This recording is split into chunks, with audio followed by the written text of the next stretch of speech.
नमस्कार बच्चों, हिंदी व्याकरण कक्षा में आपका स्वागत है। बच्चों, आज हम कक्षा 4 का पाठ नंबर 2 पढ़ेंगे, जिसका नाम है वर्ण विचार। क्या नाम है बच्चों? वर्ण विचार। बच्चों, आज हम इस पाठ में वर्ण कितने प्रकार के होते हैं, स्वर, व्यंजन क्या हैं, संयुक्त अक्षर क्या होता है, मात्राएं क्या होती हैं और वर्णमाला के बारे में पढ़ेंगे। तो आइए आरंभ करते हैं।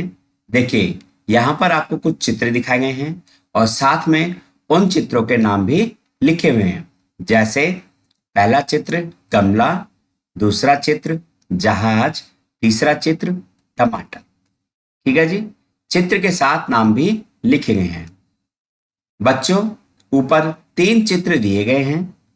चित्रों के नीचे गमला, जहाज और टमाटर शब्द लिखे हुए हैं। इन शब्दों को मुख से बोलते समय कुछ ध्वनियां निकलती हैं। शब्दों के ध्वनियों के रूप में टुकड़े किए जा सकते हैं। जैसे गमला। अब गमला जो शब्द है, जब हम इसके टुकड़े करते हैं, शब्द की ध्वनियां हैं, यानी गमला शब्द जिन ध्वनियों से बनकर मिला है वो क्या होगा? ग जमा अ जमा म जमा ल जमा अ जमा ल जमा आ। गमला। जब हमने इसको शब्द रूप में लिखा तो ऐसे हुआ, जब इसको ध्वनियों के साथ लिखा हमने तो ये ऐसे हुआ, यानी हमने स्वर और व्यंजन को अलग अलग कर दिया। इसी तरह से जहाज। जहाज शब्द की ध्वनियां हैं ज जमा अ जमा ह जमा आ जमा ज जमा अ। तो क्या हो गया? जहाज। तीसरा है टमाटर। शब्द की ध्वनियां हैं ट जमा अ जमा म जमा आ जमा ट जमा अ जमा र जमा अ। क्या हुआ? टमाटर। यानी टमाटर शब्द जो हम लिखते हैं, जब हम उसको ध्वनियों के रूप में लिखते हैं, यानी स्वर और व्यंजन को अलग अलग करके लिखते हैं, तो इस तरह से लिखेंगे। इन ध्वनियों के इससे अधिक टुकड़े नहीं किए जा सकते। इन ध्वनियों को हिंदी भाषा में अक्षर या वर्ण कहा जाता है। तो बच्चों, यहां जो टमाटर शब्द था और आपने इसकी ध्वनियां करी, तो ये जो ध्वनियां हैं ये आपके क्या हैं? वर्ण और अक्षर। अक्षर या वर्ण भाषा की सबसे छोटी इकाई होती है। तो भाषा की सबसे छोटी इकाई क्या होती है? अक्षर या वर्ण। ओके। भाषा की वह छोटी से छोटी ध्वनि जिसके टुकड़े नहीं किए जा सकते, उसे अक्षर या वर्ण कहा जाता है। तो ये आपका प्रश्न हो गया, जैसे वर्ण किसे कहते हैं या अक्षर किसे कहते हैं, तो ये उसका उत्तर हो गया। आगे है वर्णों के प्रकार। वर्ण 2 प्रकार के होते हैं। नंबर 1 स्वर, नंबर 2 व्यंजन। स्वर किन्हें कहते हैं और स्वर कौन से होते हैं? स्वर कितने प्रकार के होते हैं, देखिए देखते हैं। स्वरों के उच्चारण में अन्य किसी ध्वनि की सहायता नहीं ली जाती है। यानी जब हम स्वरों का उच्चारण करते हैं, उनका उच्चारण करते समय हम किसी और शब्द की सहायता नहीं लेते। हिंदी भाषा में स्वरों की संख्या 11 होती है बच्चों। यानी जो स्वर हैं वो कितने होते हैं? 11, जो यहाँ पर आपके सामने लिखे हैं, जो आप नर्सरी क्लास से पढ़ते हुए आ रहे हैं। अ आ ई उ ऊ ऋषि ए आई ओ औ। तो ये हो गए आपके 11। ठीक है। स्वरों की मात्राएं।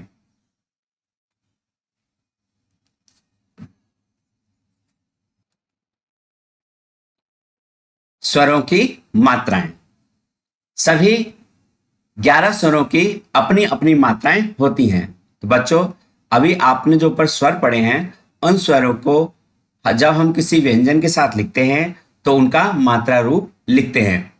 जब व्यंजनों के साथ स्वरों को मिलाकर लिखा जाता है तो इनको स्वरों को चिन्ह रूप में मिलाकर लिखा जाता है। स्वरों के इन चिन्हों को ही मात्राएं कहा जाता है। व्यंजन के साथ लगने वाले स्वर के विशेष चिन्ह को मात्रा कहा जाता है।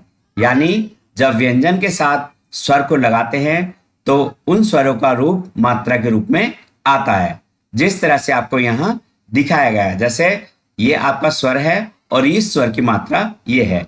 तो बच्चों ये आपको याद करनी है, यानी आ का जो मात्रा रूप है वो क्या है, ये है। तो इसको आप जब भी देखेंगे तो इसका उच्चारण आ करेंगे। छोटी ई की मात्रा ई का मात्रा रूप ये है। ठीक है, तो इन स्वरों को और इनकी मात्रा को आप अच्छी तरह से लर्न करेंगे, याद करेंगे। ठीक है बच्चों, चलिए आगे चलते हैं। व्यंजन। व्यंजनों को स्वरों की सहायता से बोला जाता है।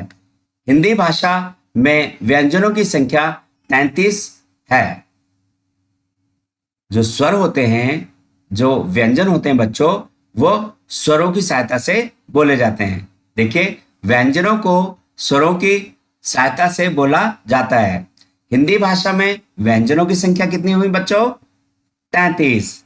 अब आपके स्वर कौन से हैं, क, ख, ग, घ, ण, च, छ, ज, ज, ञ, ट, ठ, ड, ढ, ण, त, थ, द, ध, न।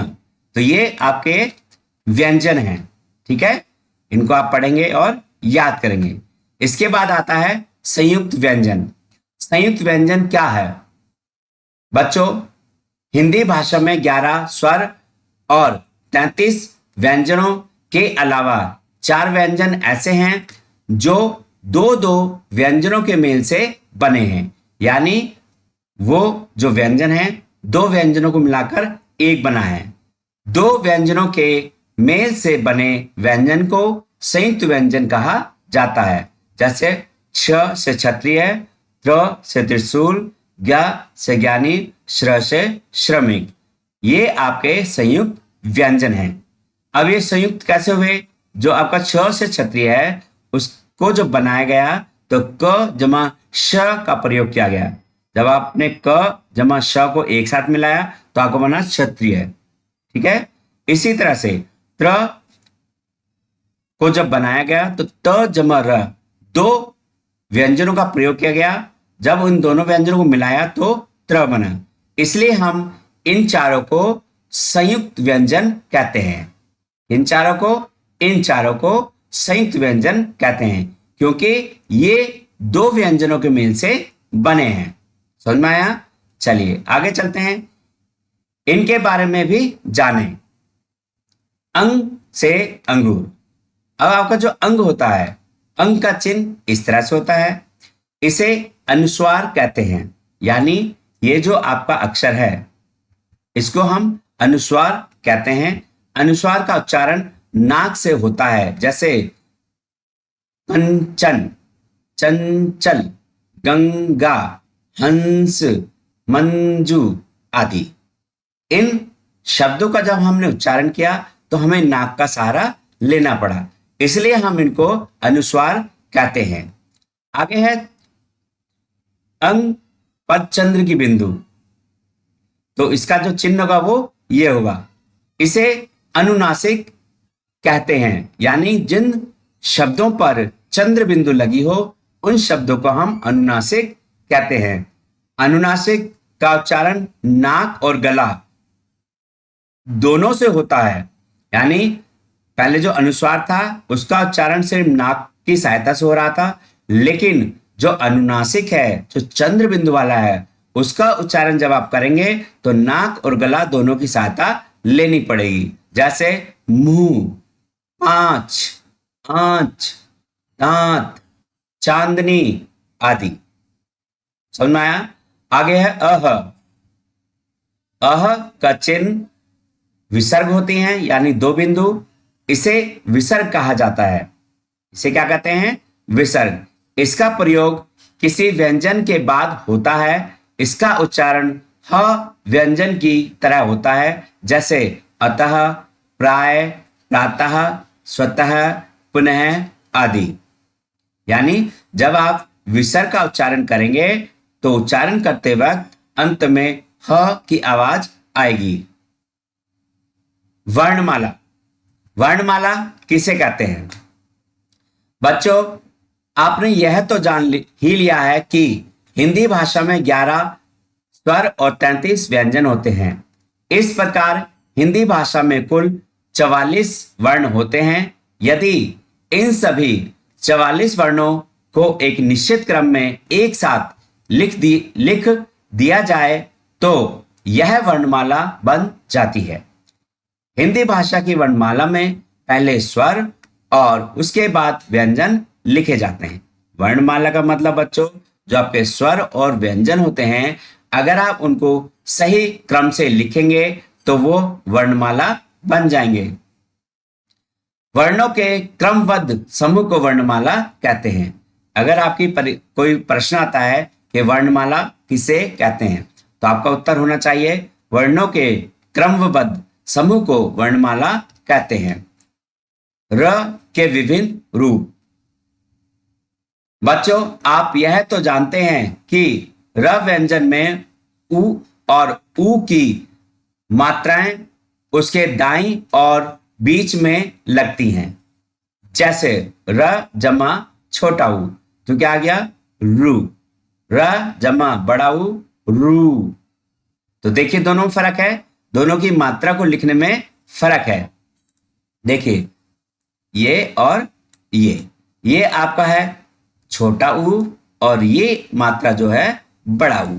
समझ में आया?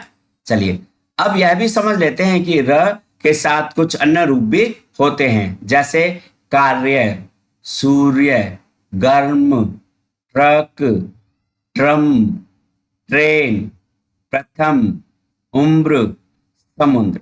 अब ये जो मात्रा है आपकी बच्चों, ये र का उच्चारण करती है। इसी तरह से जब ये लगाते हैं हम मात्रा तो इसका उच्चारण भी र होता है और ये भी आपका र है। यानी इन 3 तरह की मात्रा को राग का उच्चारण दिया गया है। यानी अगर आपसे पूछे कोई कि ये मात्रा किसकी है, तो आप सीधा बोलेंगे र। ये मात्रा किसकी है? र। ये मात्रा किसकी है? र।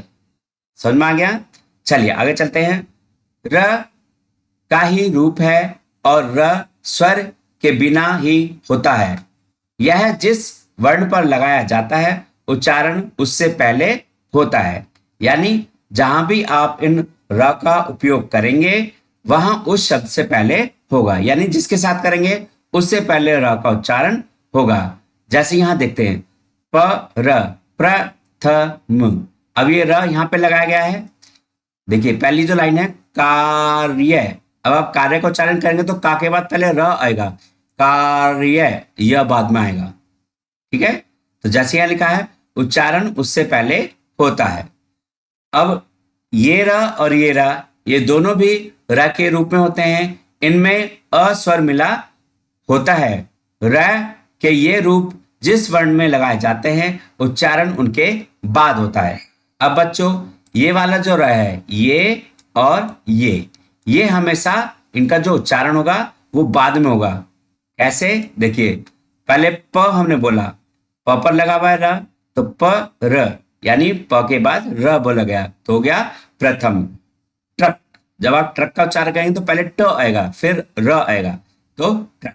यानी इन दोनों र का उच्चारण अक्षर के बाद होता है। समझ में आया? चलिए आओ दोहराएं। अब दोहराते हैं आपने क्या पढ़ा। भाषा की सबसे छोटी ध्वनि को अक्षर या वर्ण कहते हैं। यानी जो भाषा होती है उसकी सबसे छोटी जो ध्वनि होती है उसको हम अक्षर या वर्ण कहते हैं। वर्ण 2 प्रकार के होते हैं बच्चों, स्वर और व्यंजन। व्यंजनों के साथ लगने वाले स्वरों के चिन्हों को मात्राएं कहते हैं। 2 व्यंजनों के मेल से बने व्यंजनों को संयुक्त व्यंजन कहते हैं। वर्णों के क्रमबद्ध समूह को वर्णमाला कहते हैं। तो बच्चों आओ गुनगुनाएं। क्या गुनगुनाना है? मुख से जो ध्वनि आती है वर्ण वही बन जाती है। तो बच्चों, आज आपने पाठ नंबर 2 पढ़ा, जिसका नाम था वर्ण विचार।